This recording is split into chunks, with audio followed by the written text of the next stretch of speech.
नमस्कार, मैं हूं आपके साथ लक्ष्मी और आप देख रहे हैं देश का सबसे पहला समझाने वाला बुलेटिन चुनाव की चाल तो समझिए। मैं हूं आपके साथ लक्ष्मी। अगले आधे घंटे में हम आपको बिहार चुनाव से जुड़ी हुई महत्वपूर्ण खबरें और उनके पीछे छिपी हुई सियासी चाल को समझाएंगे। अगर सीधे शब्दों में कहें तो खबर के अंदर की खबर और उस खबर का क्या होगा असर, अगले आधे घंटे में आपको बताने वाले हैं। तो आज की 4 बड़ी खबरें क्या रहने वाली, आइए सबसे पहले वो आपको बता देते हैं। एनडीए के संकल्प पत्र 2025 में क्या क्या है वो आपको बताने वाले हैं आगे। मैनिफेस्टो पर सियासी महाभारत आखिर क्यों छिड़ गई है, ये भी हम लोग आगे समझाएंगे आपको। और बारिश के बीच सीएम नीतीश का रोड शो, इसके बारे में आपको बताने वाले हैं। और सरदार की जयंती पर सांप के जहर वाली सियासत आखिर क्यों हो रही है, ये भी हम लोग आगे समझाने वाले हैं। तो देखिए, बिहार विधानसभा चुनाव को लेकर सत्ताधारी एनडीए गठबंधन ने अपना घोषणा पत्र जारी कर दिया है। एनडीए ने अपने संकल्प पत्र यानी कि मैनिफेस्टो में कई बड़े वादे किए हैं, जिसमें युवा, महिला और किसानों पर विशेष फोकस किया गया है। जाति समीकरण को साधने के लिए एनडीए ने अति पिछड़ा वर्ग की जातियों के लिए अलग से कई बड़ी घोषणाएं की हैं। शिक्षा, स्वास्थ्य और रोजगार के लिए क्या है एनडीए का पूरा रोड मैप, इस रिपोर्ट में आप देखिए।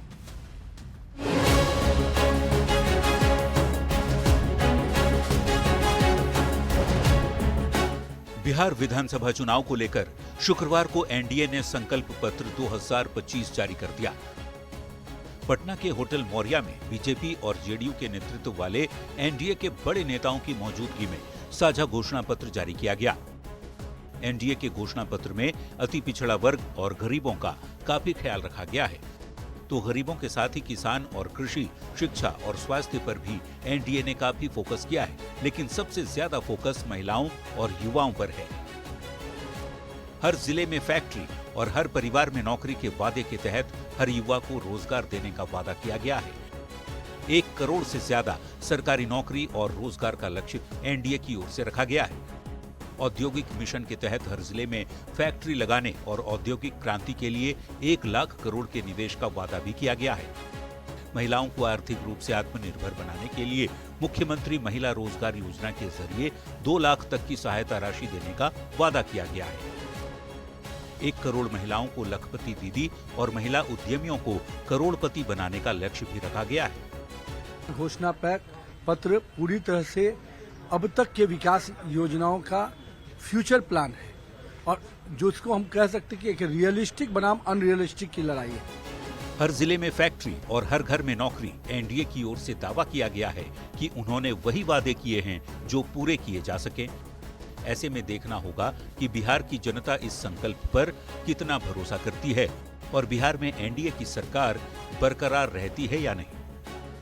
पटना संवाददाता शैलेंद्र कुमार के साथ ब्यूरो रिपोर्ट, न्यूज़ 18।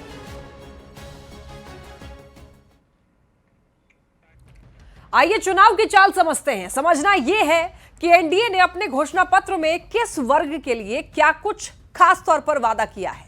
तो सबसे बड़ा वादा है हर जिले में फैक्ट्री, हर परिवार में नौकरी का और हर युवा को सरकारी नौकरी और रोजगार देने का वादा एनडीए ने किया है।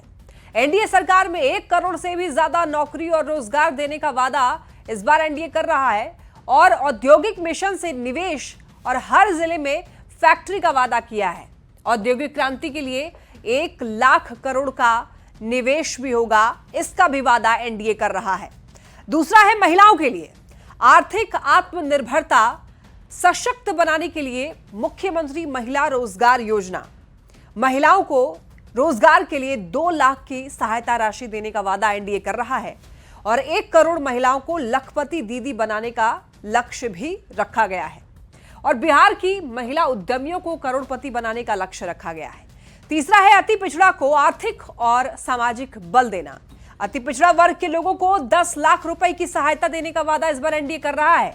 और देखिए, सुप्रीम कोर्ट के रिटायर्ड जज की अध्यक्षता में उच्च स्तरीय समिति अति पिछड़ा के सामाजिक आर्थिक स्थिति का आकलन करना, अति पिछड़ा वर्ग की सभी जातियों के लिए न्यायोचित कदम उठाने का दावा इस बार एनडीए कर रहा है। और वहीं गरीबों के लिए भी काफी कुछ है। पंचामृत योजना, गरीब परिवारों को राहत देने के लिए पंचामृत गारंटी की बात करता है एनडीए। और गरीबों के लिए मुफ्त में राशन देना, बिजली देना, पक्के मकान देने का भी वादा एनडीए कर रहा है।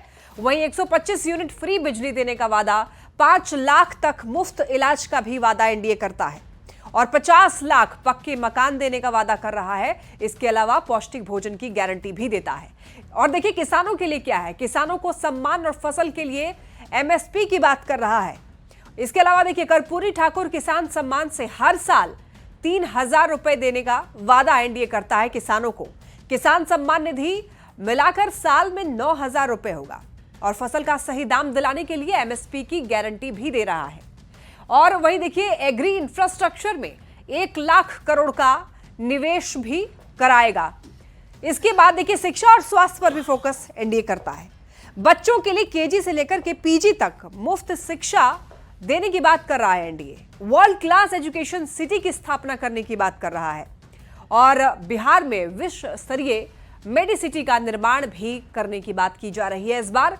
और हर जिले में मेडिकल कॉलेज का निर्माण होगा ये भी कहा जा रहा है। और यही नहीं, बिहार को एक्सप्रेसवे, एयरपोर्ट, मेट्रो और रेल की सौगात का वादा भी इस बार एनडीए करता है।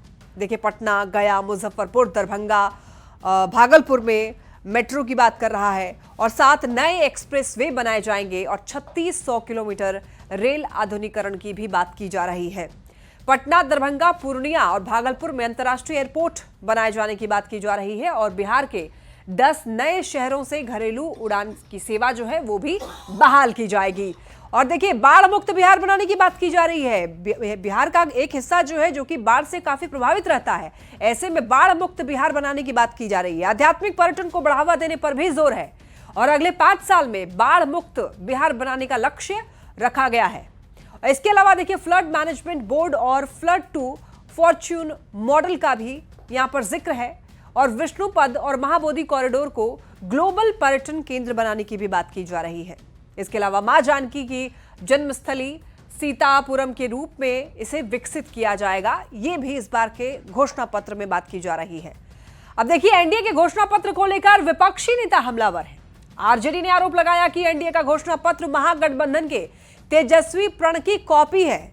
नेता प्रतिपक्ष तेजस्वी यादव ने भी जुमला और कांग्रेस ने एनडीए के संकल्प पत्र को झूठ का पुलिंदा बताकर बिहार की सियासत गरमा दी है, जिस पर बीजेपी के बड़े नेताओं ने जबरदस्त पलटवार किया है। देखिए रिपोर्ट। पहले वाला तो घोषणा पूरा हुआ नहीं। बिहार की महिला करोड़पति हो, इसकी चिंता क्या है? तेरे वादे पे जिए तो ये जाने उसका बेस बनाकर बोलना पड़ेगा। जनता ऐसे विश्वास नहीं करती है। बिहार चुनाव में सत्तारूढ़ एनडीए और विपक्षी महागठबंधन के बीच सियासी संग्राम जोरों पर है। चुनावी जनसभाओं में अब तक एक दूसरे पर हमलावर दोनों गठबंधनों के नेता एनडीए के संकल्प पत्र और महागठबंधन के तेजस्वी प्रण को लेकर आपस में भिड़ गए हैं। एक ओर जहां बिहार के डिप्टी सीएम सम्राट चौधरी एनडीए के घोषणा पत्र को सामाजिक न्याय बता रहे हैं और ये दावा कर रहे हैं कि सभी तबके को जगह दी गई, तो वहीं दूसरी ओर नेता प्रतिपक्ष तेजस्वी यादव एनडीए के संकल्प पत्र को जुमला करार दे रहे हैं। बिहार की महिला करोड़पति हो, इसकी चिंता क्या है? किसानों को और समृद्ध करने के लिए जो आदरणीय प्रधानमंत्री जी किसान सम्मान निधि देते हैं 6,000 रुपया, उसमें हम लोगों ने सरदेव कर्पूरी ठाकुर जी के नाम से एक योजना चलाने का निर्णय लिया। इसमें 3,000 रुपया उनको अलग से हम देंगे। आदरणीय मुख्यमंत्री जी को तो पता ही नहीं होगा कि उस घोषणा पत्र में क्या है, लेकिन हम तो कहना चाहते जो हमने घोषणा पत्र देखा, एनडीए के लोगों को सॉरी पत्र लाना चाहिए कि पहले वाला तो घोषणा पूरा हुआ नहीं।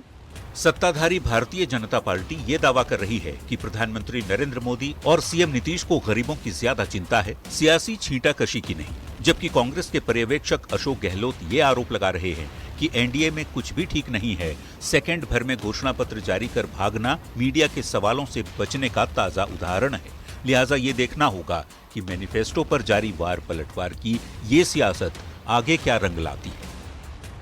पटना संवाददाता शैलेंद्र, संजय कुमार और रवि एस नारायण के साथ ब्यूरो रिपोर्ट, न्यूज़ 18। आइए अब चुनाव की चाल समझते हैं कि मैनिफेस्टो पर सियासी महाभारत आखिर क्यों छिड़ी हुई है। तो आपको ये बता दें कि बिहार में विधानसभा का चुनाव होने वाला है और दोनों ही गठबंधनों ने अपना अपना घोषणा पत्र जारी कर दिया है।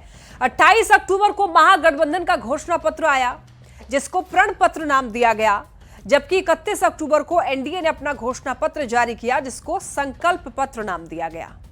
अब देखिए, चुनाव की चाल में हम लोग समझ रहे हैं कि दोनों ही गठबंधनों ने घोषणा पत्र तो जारी कर दिया। अपने अपने घोषणा पत्र में दोनों ही गठबंधनों ने बड़े बड़े वादे भी किए हैं और एक दूसरे के घोषणा पत्र पर निशाना साधा जा रहा है। अपने घोषणा पत्र को विरोधी से बेहतर बताने की कोशिश की जा रही है और एनडीए नेताओं ने अपने घोषणा पत्र को साइंटिफिक बताया है और ये कहा है कि वही वादे किए हैं जो पूरे हो सकते हैं। महागठबंधन की तरह हवाई वादे नहीं है। और ऐसे में आप समझ सकते हैं, इनका कहना है कि जनता किसके वादे पर भरोसा करती है वो 14 नवंबर को पता चल जाएगा। यानी कि एक से एक वादे, लेकिन विरोधी जो है एक दूसरे पर वार पलटवार कर रहे हैं। चलिए बढ़ते हैं खबरों में आगे। अब बारिश के बीच सीएम नीतीश कुमार ने चुनाव प्रचार किया, यहां तक कि सीएम ने समस्तीपुर और दरभंगा में रोड शो भी किया। बारिश के बीच अपने नेता को देखने और सुनने के लिए सड़क के दोनों ही तरफ भारी संख्या में लोग मौजूद रहे। मुख्यमंत्री जी को तो पता ही नहीं होगा कि उस घोषणा पत्र में क्या है, शायद उनको बोलने ना दिया जाए, इसलिए जो है जल्द से जल्द जो है ये खत्म कर लिया। सुना आपने, एनडीए का घोषणा पत्र जारी होने के तुरंत बाद नेता प्रतिपक्ष तेजस्वी यादव ने निशाना साधा। तंज इस बात पर भी कि सीएम नीतीश घोषणा पत्र जारी करने के तुरंत बाद क्यों चले गए, क्यों सीएम नीतीश ने कुछ नहीं बोला। अब आपके भी जहन में ये सवाल घूम रहा होगा, तो जवाब जानने के लिए कुछ तस्वीरों को देखिए। जगह समस्तीपुर, कार्यक्रम सीएम नीतीश का रोड शो।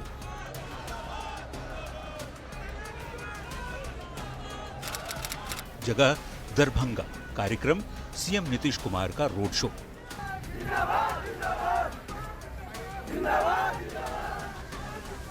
यही वो वजह थी जिसके चलते सीएम नीतीश घोषणा पत्र जारी करने के तुरंत बाद निकल गए, क्योंकि मौसम खराब था और चॉपर से जाना मुश्किल। फिर क्या था, खराब मौसम और झमझमाती बारिश के बीच सीएम नीतीश कुमार चुनाव प्रचार पर निकल पड़े। पहले समस्तीपुर में रोड शो किया और फिर दरभंगा में रोड शो के जरिए एनडीए उम्मीदवारों के लिए वोट मांगा। रोड शो के दौरान हैरान करने वाली तस्वीरें भी सामने आई। बारिश के बीच अपने नेता को सुनने और देखने के लिए सड़क के दोनों तरफ भारी संख्या में लोग मौजूद थे। नीतीश कुमार ने भी जगह जगह उतरकर लोगों को अभिवादन किया, यानी बारिश भी नीतीश कुमार के चुनाव प्रचार को रोक नहीं पाई। न्यूज 18 के लिए समस्तीपुर से मुकेश कुमार और दरभंगा से विपिन कुमार दास के साथ ब्यूरो रिपोर्ट। आइए अब चुनाव की चाल समझिए। देखिए, समस्तीपुर, दरभंगा और मधुबनी में सीएम नीतीश की जनसभा थी। मौसम खराब होने की वजह से जनसभाएं नहीं हो सकी। जनसभा न होने से समर्थक और कार्यकर्ता मायूस हो जाते। समर्थकों का ख्याल रखते हुए सीएम नीतीश ने रोड शो करने का मन बनाया और बारिश होने के बावजूद सड़क मार्ग से 250 किलोमीटर से अधिक लंबी यात्रा की। 11 विधानसभा क्षेत्रों में रोड शो करके सीएम नीतीश सीधे लोगों से मिले। अब यह जानना जरूरी है कि सीएम नीतीश ने किन किन जिलों में रोड शो किया।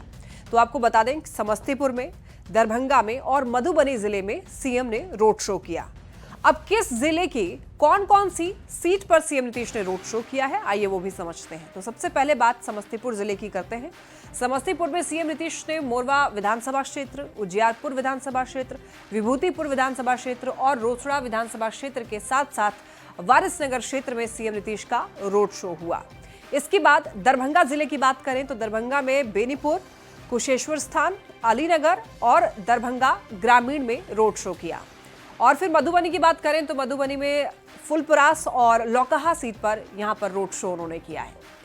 तो चूंकि मौसम कुछ खास साथ नहीं दे रहा था, लेकिन फिर भी बारिश के बीच नीतीश ने रोड शो किया। और ऐसा इसलिए क्योंकि नेताओं का चुनावी कार्यक्रम पहले से तय होता है, समर्थक अपने नेता से मिलने के इंतजार में रहते हैं और कार्यक्रम रद्द होने से समर्थकों को मायूसी भी होती है। तो नीतीश कुमार नहीं चाहते थे कि उनके समर्थक मायूस हों। नीतीश कुमार रोड शो के जरिए समर्थकों तक पहुंचे। चलिए अब हम लोग बढ़ते हैं खबरों में आगे। कांग्रेस अध्यक्ष मल्लिकार्जुन खड़गे ने आरएसएस की तुलना सांप के जहर से की और कहा कि मोदी सरकार को आरएसएस पर दोबारा प्रतिबंध लगाना चाहिए। मल्लिकार्जुन खड़गे के बयान पर सियासत तेज है और बीजेपी के नेताओं ने जबरदस्त पलटवार किया है।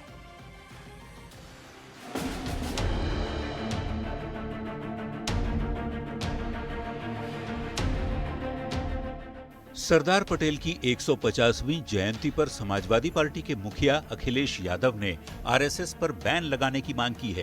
कांग्रेस अध्यक्ष मल्लिकार्जुन खड़गे ने अखिलेश यादव की बातों का समर्थन किया। मल्लिकार्जुन खड़गे ने कहा कि सरदार पटेल ने भी आरएसएस पर प्रतिबंध लगाया था। यही नहीं, खड़गे ने आरएसएस की तुलना सांप के जहर से कर डाली।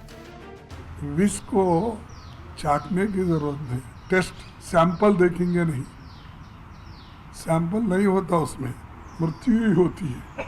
तो इसीलिए ये सब चीज़ें आज जो खड़ा कर रहे हैं मोदी जी, वो देश के लिए अच्छा नहीं। आरएसएस को लेकर मल्लिकार्जुन खड़गे के बयान ने देश की सियासत को गरमा दिया है, जिसकी आंच बिहार में भी महसूस की जा रही है। कांग्रेस पार्टी के नेताओं को राष्ट्रीय स्वयंसेवक संघ के कार्यों से सीख लेना चाहिए, लेकिन विभाजनकारी शक्तियों के एजेंट कांग्रेस पार्टी के नेता हमेशा से विभाजनकारी शक्तियों को ही पसंद करते हैं। खड़गे के बयान पर बीजेपी ने पलटवार किया है। बीजेपी नेता शहजाद पूनावाला ने आईएनसी का मतलब इंडियन नाजी कांग्रेस बताया है। कांग्रेस पार्टी सरदार पटेल के नक्शे कदम पर नहीं चलती, उनके तो विरोध में रहती है। पर क्योंकि बात आरएसएस की है, तो ये आईएनसी मतलब इंडियन नेशनल कांग्रेस नहीं, ये इंडियन नाजी कांग्रेस है। 31 अक्टूबर को सरदार पटेल की जयंती है। जयंती वाले दिन ही सरदार पटेल का जिक्र करते हुए मल्लिकार्जुन खड़गे ने जिस ढंग से आरएसएस की तुलना सांप के जहर से की है, उसके बाद सियासी माहौल में और ज्यादा गर्मी महसूस की जा सकती है। न्यूज़ 18 के लिए पटना से संजय कुमार के साथ ब्यूरो रिपोर्ट। आइए अब चुनाव की चाल समझते हैं। देखिए, सरदार की जयंती पर सांप के जहर वाली आखिर सियासत क्यों हो रही है, इस पर हम लोग बात करते हैं। 31 अक्टूबर सरदार पटेल की 150वीं जयंती है और इस मौके पर गृह मंत्री अमित शाह ने कहा कि सरदार पटेल को जितना सम्मान मिलना चाहिए था, उतना कांग्रेस ने उनको सम्मान नहीं दिया। सरदार पटेल को सम्मान न देने के आरोप पर खड़गे ने भी पलटवार किया। सरदार पटेल आरएसएस पर बैन लगाना चाहते थे, ऐसा इनका कहना है। और इनका ये भी कहना है कि सरदार को मानते हैं तो आरएसएस पर बैन लगाएं, जिस पर सियासत तेज है। चलिए बढ़ते हैं हम लोग खबरों में आगे और अब बात करते हैं यूपी के सीएम योगी आदित्यनाथ की। देखिए, आदित्यनाथ ने बिहार में 3 जगह पर चुनावी सभा को संबोधित किया। सिवान, वैशाली और आरा में योगी आदित्यनाथ जमकर गरजे। योगी ने यहां महागठबंधन पर करारा प्रहार करते हुए दिखाई दिए। इस रिपोर्ट में आप देखिए।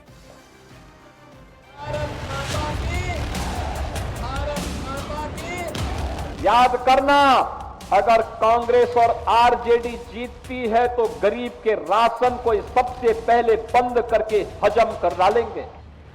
बिहार के सियासी रण में यूपी के सीएम योगी आदित्यनाथ जमकर गरजे। योगी ने सिवान, वैशाली और आरा में चुनावी जनसभा को संबोधित किया। सिवान के संग्राम में यूपी के सीएम ने हुंकार भरते हुए इशारों में पूर्व सांसद शहाबुद्दीन के बेटे पर निशाना साधा। याद करना, अगर कांग्रेस और आरजेडी जीतती है तो गरीब के राशन को सबसे पहले बंद करके हजम करना। और इसी के साथ इस बुलेटिन में इतना ही। खबरें लगातार जारी है, आप देखते रहिए न्यूज़ 18 बिहार झारखंड।